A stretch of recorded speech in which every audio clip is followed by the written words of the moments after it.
Mayong adlaw no usab kanato mga kaprobinsya, specialist ng mga lakatan farmers diha nga maka-relate sa ato ang trabaho. So karong adlaw schedule na pod sa ato ang fruit caring, mag-spray na pod taog para sa bunga mga kaprobinsya tungod kay kagahapon ubay-ubay na pod ang ato ang napusuan og nahimulakan. So karong adlaw magsuri-suri ta kauban ang ato ang para fest itong knapsack sprayer ug ato ang mga medisina, fungicide o foliar nga ato ang ginagamit. So mo lang ning ako ang timplada mga kaprobinsya. Sa isa ka knapsack 16 liters man na siya.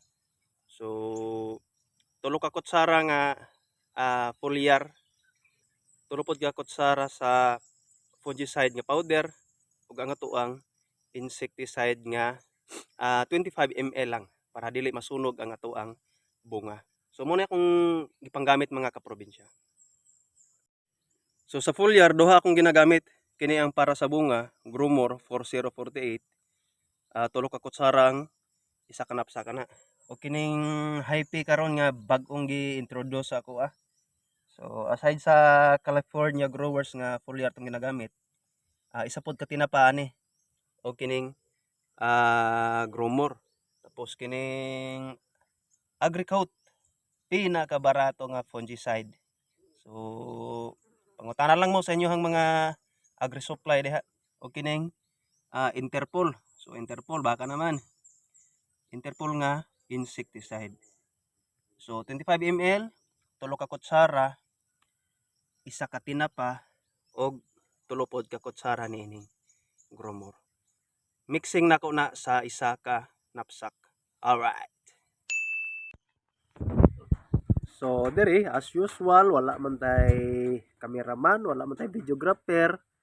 So isa ka kamot, cellphone ang ato ang isa ka kamot pod kining nozzle sa ato ang knapsack.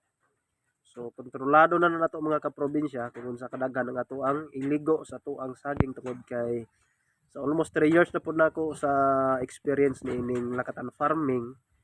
So wala na po tayong mga technique or idea. So ginani lang gikan sa bagong himusuan, bagong nahimulakan nato og katong mga medyo gulang-gulang na ahead pa sa ilaha, apilo nato na og spray tungod kay wala man gud ta nagabalot diri, wala ta nagabaging. Pero every 10 days ta interval mag-spray sa bunch spray nato.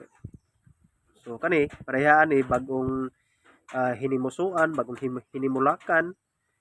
So morning isa sa atong mga target tungod kay diri ang pinaka humot sa mga insekto.